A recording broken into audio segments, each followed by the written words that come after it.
എന്റെ പേര് അൽത്താഫ് എന്നാണ്. കാലിക്കറ്റ് യൂണിവേഴ്സിറ്റി ബിസിനസ് അസോസിയേറ്റ് ചെയ്തിട്ട് ആഘോഷിക്കുന്നത്. ഈ ബിസിനസ്സിനകത്ത് വരുന്നതിന് മുന്നേ അലോട്ടാക്കുന്ന ജോലിയും സെയിം ടൈം ഒരു ഹൗസ് ഡ്രൈവറായിരുന്നു. ആ സമയത്താണ് ബിസിനസ്സിനകത്ത് കടന്നു വരുന്നത്.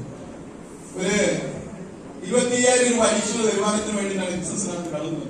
ഈ ബിസിനസ്സിനകത്തിന്റെ സ്പോൺസർ ചെയ്ത വ്യക്തിയാണ് റഫീഖ് സാറാണ്. സംസുദ്ദീൻ സാറാണ് അപ്ലൈൻ. അതുപോലെ തന്നെ IDC സുരേഷ് സാറാണ്. ഇതൊക്കെ അപ്ലയൻസ് ആണ്. സെയിം ടൈം ഇവർക്കെല്ലാം എത്ര നന്ദി പറഞ്ഞാലും മതിയാവില്ല. അതുപോലെ തന്നെ എന്നെ മെന്റർ ചെയ്ത് കൊടുക്കുന്നത് കമ്പനിയുടെ IDC ആയിട്ടുള്ള മനോജ് സാറാണ്. മനസ്സിലാക്കേണ്ട കാര്യം മാത്രമേ ഉള്ളൂ. ഇന്ന് LTC ആയ സമയത്ത് എനിക്ക് വളരെയധികം സന്തോഷമുള്ള ഒരു കാര്യം എന്താ വെച്ചാൽ ഇന്ന് ബെന്നി സാറിന്റെ അടുത്ത് നിന്ന് റെക്കഗ്നേഷൻ വാങ്ങിക്കാൻ പറ്റിയെന്നുള്ളതാണ് ഏറ്റവും വലിയ. ഞാൻ ബെന്നി സാറും തമ്മിൽ ബിസിനസ്സിനകത്ത് വന്നതിന് ശേഷമുള്ള ബന്ധം ചില ബന്ധങ്ങൾ മനസ്സിൽ സൂക്ഷിക്കാൻ പറ്റുന്നതല്ല. അത് എന്താ പറയുക അടിസ്ഥാനമായിട്ട് വെക്കാനല്ല. ഞാൻ എന്റെ ജീവിതത്തിനകത്ത് വളരെയധികം റിലേഷൻഷിപ്പിനകത്ത് വാല്യൂ കൊടുക്കുന്നു. ആ വാല്യൂ കൊടുക്കുന്നത് ജീവിതത്തിനകത്ത് ഏറ്റവും നല്ല റിലേഷൻഷിപ്പിന് വാല്യൂ കൊടുക്കുന്ന ഒരു വ്യക്തിയാണ് ബെന്നി സാർ. ഒന്നല്ല, പക്ഷെ ബിസിനസ് മീഡിയ ഒത്തിരി കാര്യങ്ങൾ അതേ സമയത്ത് ആ ബന്ധം ബിസിനസ് അല്ലെങ്കിൽ നല്ലൊരു റിലേഷൻഷിപ്പ് ബന്ധം തരുന്നതാണ്. കാരണം പെരുന്നാളിനായി കഴിഞ്ഞാലും എന്തെങ്കിലും അച്ചീവ്മെന്റ്സ് ഉണ്ടായി കഴിഞ്ഞാലും ഇത് എന്തായി കഴിഞ്ഞാലും അപ്രീഷിയേറ്റ് ചെയ്യാൻ പോകും. അതായത് ഏറ്റവും വലിയൊരു സന്തോഷം. ശരിവേ ഞാൻ ബിസിനസ്സിനകത്ത് കടന്നു വരുന്ന സമയത്ത് പറഞ്ഞു ഓൾറെഡി 25,000 രൂപ അഡീഷണൽ വരുമാനത്തിന് വേണ്ടിയിട്ടാണ് ബിസിനസ്സിനകത്ത് കടന്നത്. ഈ ബിസിനസ്സിനകത്ത് കൂടെ 2,10,000 ഒന്നിൽ കൂടുതൽ തവണ ബിസിനസ്സിനകത്ത് കൂടെ വാങ്ങിക്കാൻ പറ്റിയിട്ടുണ്ട്. ഞാൻ ആഗ്രഹിച്ച ഒരേ ഒരു കാര്യം മാത്രമേ ഉള്ളൂ. ഇവിടെ ഇൻവൈറ്റ് ചെയ്ത സമയത്ത് പറഞ്ഞു 4ാം ക്ലാസ് ആണ് വിദ്യാഭ്യാസം. അവർക്ക് തെറ്റുപറ്റില്ല. ഞാൻ 4ാം ക്ലാസ്സുകാരനല്ല. കാരണം 4ാം ക്ലാസ് വരെ സ്കൂൾ പോയിട്ടുള്ളൂ നോക്കിയാണ്. പക്ഷെ MI ലക്ഷ്യത്തിനകത്ത് ഞാൻ MBA എടുക്കുന്നത്. MBA കഴിഞ്ഞ പഠിപ്പിക്കുന്നത് എന്താണ്? മറ്റുള്ളവർ ബിസിനസ് എങ്ങനെ ഡെവലപ്പ് ചെയ്തെടുക്കാന്നുള്ളതിനെ കുറിച്ചാണ് MBA പഠിപ്പിക്കുന്നത്. നാളെ MI ലക്ഷ്യത്തിനകത്ത് MBA കിട്ടി കഴിഞ്ഞാൽ ഒരു ഗുണം എന്താണ്? എങ്ങനെ അവനാന്റെ ബിസിനസ് ഡെവലപ്പ് ചെയ്തെടുക്കാന്നുള്ളതിനെ കുറിച്ചാണ്. അതുകൊണ്ട് തന്നെ ഇന്ന് ലൈഫിനകത്ത് കഴിഞ്ഞൊരു 6 വർഷം കൊണ്ട് എന്റെ ജീവിതത്തിനകത്ത് ഒത്തിരി മാറ്റങ്ങൾ ഉണ്ടാക്കാൻ പറ്റും. MI ലക്ഷ്യം ബിസിനസ്. കാരണം ഞാനൊരു അഡീഷണൽ ഇൻകത്തിനുപരി ഞാൻ ഈ ബിസിനസ്സിനകത്ത് വരുന്ന സമയത്ത് ഒരുപാട് സ്ട്രഗിൾസിനാണ് ഞാൻ കടന്നു. 4ാം ക്ലാസ് വിദ്യാഭ്യാസം എന്നുള്ള കാര്യത്തിനകത്ത് 4ാം ക്ലാസ് വരെ സ്കൂൾ പാക്കുന്ന കാര്യം അതാവും. പക്ഷെ ഞാൻ 7 വർഷം കൊണ്ടാണ് 4ാം ക്ലാസ് എത്തുന്നത്. വിദ്യാഭ്യാസം അടിപൊളിയായിരിക്കും അതല്ലേ. പക്ഷെ അതിന്റെ പിന്നിലൊരു വലിയൊരു സംഭവം ഉണ്ട്. കാരണം എന്തുകൊണ്ട് വെച്ച് കഴിഞ്ഞാല് എന്റെ വാപ്പ ആക്ച്വലി സൗദിയിനകത്ത് ഗൾഫിലായിരുന്നു. ആ സൗദിയില് 1.5 കൊല്ലം ജയിലിൽ പോയി. ജയിലിൽ കൂടിയ സമയത്താണ് ആക്ച്വലി എന്റെ അമ്മയോട് ചോദിക്കുന്ന ഓരോ ചോദ്യം. 4ാം ക്ലാസ് തന്നെ 3ാമത്തെ കൊല്ലിരിക്കുക. ആലോചിക്കണം വാപ്പനം ഉണ്ടായിരുന്നതാണ് സ്കൂൾ പെരുമാശ്. വാപ്പനം ഉണ്ടായിരുന്നതാണ്. ഞാൻ പറഞ്ഞു വാപ്പ വരാൻ പറ്റും. അദ്ദേഹം വാപ്പ ജയിലിൽ കിടക്കാണ് ഗൾഫിലാണ്. അപ്പൊ എന്നോട് ചോദിച്ച ഒരു ചോദ്യം മാത്രമാണ് പെരുമാശ് വീട്ടിലെ കാര്യം എങ്ങനെയുണ്ട്? വീട്ടിൽ സാർ സ്കൂളിൽ കഞ്ഞി ഉണ്ടെങ്കിൽ വേണം ചെയ്യാൻ. ചെറുപയറുണ്ടെങ്കിൽ വേണം വീട്ടിൽ കഞ്ഞിയൊക്കെ ആകുമ്പോൾ ഉച്ചവരെ ഞാൻ സ്കൂളിൽ നല്ല എന്തെങ്കിലും വലിയൊരു DP പാത്രം നിറച്ചും കഞ്ഞി ഒന്നും ചെറുപയറും കിട്ടും. ഇത് ഉണ്ടെങ്കിൽ വേണം സാർ എന്ത് ചെയ്യാൻ വീട്ടിലുള്ളവർക്ക് പാടും. 4ാം ക്ലാസ്സിനകത്ത് എന്നോട് ചോദിച്ച ഒരു ചോദ്യം അല്ലാതെ പഠിക്കാൻ എന്തായാലും ഈ ബാക്കോട്ടാണ്. എന്തെങ്കിലും ഒരു ജോലിക്ക് പോയി കഴിഞ്ഞാൽ എന്തുണ്ടാവും? ഒരു ചെറിയൊരു വരുമാനം കിട്ടി കഴിഞ്ഞാൽ നമുക്ക് കുഴപ്പമില്ലാതെ ജീവിച്ചു പോകാൻ. കേട്ടപ്പോൾ കേൾക്കാത്ത പോയി ഞാൻ ജോലിക്കായിരുന്നു. 13ാമത്തെ വയസ്സ് 13 വയസ്സ് തരുന്നതിന് മുന്നേ ഇവിടെ ഫ്രണ്ട്സ് ബേക്കറി ജോലിക്ക് പോരാ മൈസൂർ. 5 രൂപയായിരുന്നു സാലറി. 5 രൂപ സാലറിക്ക് അധ്വാനിച്ചിട്ട് ഈ 5 രൂപ 150 രൂപ എല്ലാ മാസവും ഞാൻ എന്റെ ഉമ്മക്ക് അയച്ചു കൊടുക്കും. അന്ന് ആ ദിവസം ഏറ്റവും കൂടുതൽ സന്തോഷിക്കുന്ന ദിവസങ്ങളായി പൈസക്ക് കാട്ടുന്നത്. സ്വന്തം എന്റെ ജീവിതത്തിനകത്ത് ഏറ്റവും വലിയൊരു ആഗ്രഹങ്ങളുണ്ട്. എന്തെങ്കിലും നല്ല ഡ്രസ്സ് ധരിച്ച ആളുകൾ കാണുമ്പോൾ നല്ലൊരു കാറ് കാണുന്ന 800 കാറൊക്കെ കാണുന്ന സമയത്ത് ഞാൻ മനസ്സോട് ഞാൻ ആഗ്രഹിക്കും ഇങ്ങനത്തെ ഒരു കാറൊക്കെ ജീവിതത്തിനകത്ത് എന്തെങ്കിലും യാത്ര ചെയ്യാൻ പറ്റും. ഇങ്ങനത്തെ ഒരു ഡ്രസ്സ് എനിക്ക് ധരിക്കാൻ പറ്റുമെന്നതിനെ കുറിച്ചൊക്കെ ഞാൻ ആലോചിച്ചിട്ടുണ്ട്. ഇവിടെ കുറിച്ച് നമ്മൾ മനസ്സിലാക്കാം. നമ്മുടെ മനസ്സിനകത്ത് ആത്മാർത്ഥമായിട്ട് നമ്മൾ ആഗ്രഹിച്ച് എന്ത് മുതലുണ്ടോ ഇവിടെ ദൈവം നമുക്ക് തന്നിരിക്കുന്നില്ല.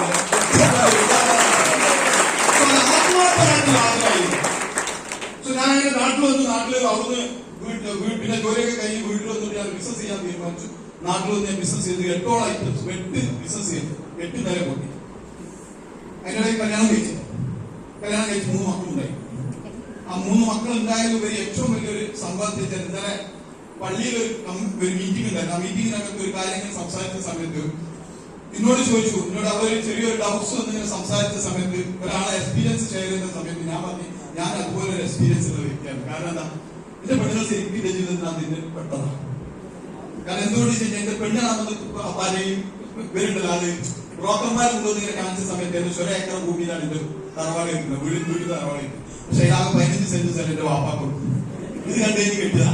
ഇന്ന് അവിടെ ഒന്ന് നോക്കിയപ്പോ പഠനവുമില്ല. മറ്റേ പേര് പോലും എഴുതാൻ അറിയാത്ത ഒരു വ്യക്തിയുടെ കൂടെ ബന്ധപ്പെട്ടത്. പക്ഷെ ജീവിതത്തിൽ പെണ്ണുങ്ങൾ കടിച്ചു പിടിച്ചു നിന്നു. പക്ഷെ ഇതൊക്കെ കഴിഞ്ഞാലും ശരി, എന്റെ പെണ്ണുങ്ങളെ മണ്ഡം 1.5 വർഷം കൊണ്ട് 45 പവൻ കൊടുത്തിട്ട് ഞാൻ എന്ത് ചെയ്തു, വിശ്വസിച്ചു. കാരണം അത് ബാങ്ക് കൊണ്ടേക്കാൻ പറ്റില്ല, പ്രശ്നമാണ്. നമുക്ക് മനസ്സിലാകാൻ പറ്റില്ല. അതുകൊണ്ട് തന്നെ ബാങ്ക് കൊണ്ടേക്കാന്ന് പറഞ്ഞാൽ പെണ്ണുങ്ങളോട് കൊണ്ടുപോയി എന്നിട്ട് വിൽക്കുകയോ ചെയ്യുള്ളൂ. അങ്ങനെ ഏകദേശം 8ഓളം ബിസിനസ് ചെയ്തു. ലാസ്റ്റ് ബാങ്കിൽ വീടിന് ആധാരം വരെ പണയം വെച്ച് ബിസിനസ് ജോലി ചെയ്തു. ലാസ്റ്റ് ഉണ്ടായ ഗതികേട് എന്താണെന്ന് വെച്ച് കഴിഞ്ഞാൽ 8-9 വർഷം വാടക കോട്ടേജ്. 9 വർഷം വാടക കോട്ടേജിൽ നിന്ന സമയത്ത് മീഡിയ ഫ്രണ്ട്സ് കറണ്ടിന്റെ ബില്ല് പോലും അടക്കാൻ മീഡിയ ഫ്രണ്ട്സ് പ്രയാസം ഉണ്ടായിട്ടുണ്ട്. ക്രിസ്ത്യൻ പള്ളിയിൽ അച്ഛൻ വന്നിട്ട് മീഡിയ ഫ്രണ്ട്സ് കറണ്ടിന്റെ ബില്ല് അടച്ചിട്ടുണ്ട്. എന്റെ ഭാര്യ ഈ ബിൽഡിംഗ് ഓണറോട് കരഞ്ഞു പറഞ്ഞിട്ടുണ്ട്, വാടക തരാനില്ല, സിറ്റുവേഷൻ ഇല്ല എന്നതിനെ കുറിച്ച്. ആ സമയത്തൊക്കെ ജീവിതത്തിനകത്ത് ഭയങ്കര സ്ട്രഗിൾസും പ്രയാസം അനുഭവിച്ച സമയത്ത് മീഡിയ ഫ്രണ്ട്സ് ഞാൻ മനസ്സുകൊണ്ട് ഞാൻ ആഗ്രഹിച്ചിട്ട് എന്തെങ്കിലും ഒരു ദിവസം നല്ലൊരു ജീവിതം ഉണ്ടാവുമെന്നതിനെ കുറിച്ച്. 2018 ബിസിനസ്സിനകത്ത് ജോയിൻ ചെയ്യുന്ന സമയത്ത് ആഗ്രഹിക്കുന്ന ഒരു ആഗ്രഹം മാത്രമേ ഉള്ളൂ, എന്റെ ഭാര്യനെ ഒന്ന് ചിരിപ്പിക്കാന്നുള്ളത്. സന്തോഷം അറിഞ്ഞിട്ട് ഒരു ചിരിപ്പിക്കാന്നുള്ളത്. കാരണം മനസ്സറിഞ്ഞിട്ട് എന്റെ ഭാര്യന്റെ കൂടെ ജീവിച്ചതിനെ ചിരിപ്പിക്കില്ല. കാരണം എന്തുകൊണ്ടാണ് അത്രയും ദുരിതങ്ങളായി. പക്ഷെ 2018 മൈലേശ്വർ ബിസിനസ്സിൽ ജോയിൻ ചെയ്യുന്ന സമയത്ത് ഞാൻ ഭാര്യനോട് കാര്യം പറഞ്ഞു, 2 വർഷത്തിന് മേലെ കുറിച്ച് ഞാനൊരു തീരുമാനം എടുക്കാൻ. 2 വർഷത്തിനകത്ത് ഞാൻ വീട്ടിലുണ്ടോന്ന് ഒന്നും നോക്കില്ല, പക്ഷെ 2 വർഷം ഞാൻ ഇറങ്ങി പണിയെടുക്കും. അതിന്റെ ശേഷം എന്റെ ജീവിതത്തിനകത്ത് നീ എന്ത് ആഗ്രഹിക്കണോ ആ ആഗ്രഹിക്കുന്ന ആഗ്രഹം എനിക്ക് നേടിത്തന്നിട്ടില്ലെങ്കിൽ നീ പറയുന്ന എന്തും ഞാൻ കേൾക്കും പറഞ്ഞാൽ 2018 MI ലൈഫിനകത്ത് ബിസിനസ്സിനകത്ത് ജോയിൻ ചെയ്തു. ഇറങ്ങി പ്രവർത്തിച്ചു. 11ാമത്തെ മാസം 2,10,000. ഒരു കാറുമില്ലാത്ത ഞാൻ എന്റെ ജീവിതത്തിനകത്ത് ഈ സമയത്തിനുള്ളിൽ 2 കാർ വാങ്ങിച്ചിട്ട് ഏകദേശം 13 ലക്ഷത്തിന്റെ കാരണത്തെ ഞാൻ യാത്ര ചെയ്ത് കൊടുക്കുന്നത്. ഈ ബിസിനസ്സിനകത്ത് വന്നിട്ട് ഭൂമികൾ വിറ്റിട്ടോളൂ. കുറഞ്ഞ സ്ഥലം ഭൂമി വീടിനോട് ചാരിറ്റിയുടെ കുറഞ്ഞ ഭൂമി വാങ്ങിക്കാൻ പറ്റിയിട്ടുണ്ട്. വീടിന്റെ റെസ്പിറേഷൻ വർക്ക് തീർത്തിട്ടുണ്ട്. ഇൻഷാ അല്ലാഹ് ഈ അടുത്ത മാസം വീടിന്റെ അപ്ഷേറിന്റെ വർക്ക് തുടങ്ങാൻ വേണ്ടി പോവാണ്. ഓൾറെഡി ബിസിനസ്സിനകത്ത് എന്ത് വന്നാലും ലക്ഷങ്ങളുടെ ബാങ്ക് ബാലൻസ് ഉണ്ടാക്കാൻ പറ്റുന്നുണ്ട്. ഞാനിവിടെ ഇരിക്കുന്ന ഒരു വ്യക്തിയോട് പറയുന്നത്ര മാത്രമേ ഉള്ളൂ, നിങ്ങളെ ജീവിതത്തിനകത്ത് ആത്മാർത്ഥമായിട്ട് നിങ്ങൾ ആഗ്രഹിക്കുന്നുണ്ടോ, ജീവിതത്തിൽ വിജയിക്കണം ആത്മാർത്ഥമായിട്ട് ആഗ്രഹിക്കുന്നുണ്ടെങ്കിൽ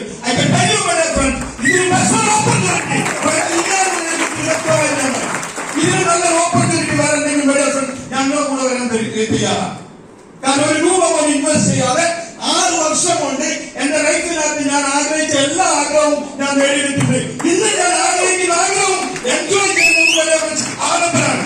യാതൊരു സംശയവും ഞാൻ ആഡംബരത്തെ കുറിച്ചാണ് ഇന്ന് ഞാൻ എൻജോയ് ചെയ്യുന്നത് ഞാൻ ആഗ്രഹിക്കുന്നത്. എന്റെ ജീവിതത്തിൽ ആഗ്രഹിച്ച എല്ലാ സ്വപ്നങ്ങളും നേടിയെടുത്തിട്ടുണ്ട്. ഇവിടെ ഫ്രണ്ട്സിനെ മനസ്സിലാക്കുന്ന ഒറ്റ കാര്യം മാത്രമേ ഉള്ളൂ, നിങ്ങളുടെ ജീവിതത്തിനകത്ത് എന്തെങ്കിലും നേടാൻ ആഗ്രഹിക്കുന്നുണ്ടെങ്കിൽ ഇതൊരു ബെസ്റ്റ് ഓപ്പർച്യൂണിറ്റി വേറില്ല. ഇറങ്ങ, പ്രവർത്തിക്കാം, ലക്ഷ്യത്തിലേക്ക് എത്താം. 3 കാര്യങ്ങൾ നിങ്ങളോട് പറയാനുള്ളൂ: കമ്മിറ്റ്മെന്റ്, കൺസിസ്റ്റൻസി, ഹാർഡ് വർക്ക്. ഈ 3 കാര്യങ്ങൾ നേടിയെടുക്കാൻ തയ്യാറാണെങ്കിൽ, ഈ 3 കാര്യങ്ങൾ ചെയ്യാൻ തയ്യാറാണെങ്കിൽ this idea can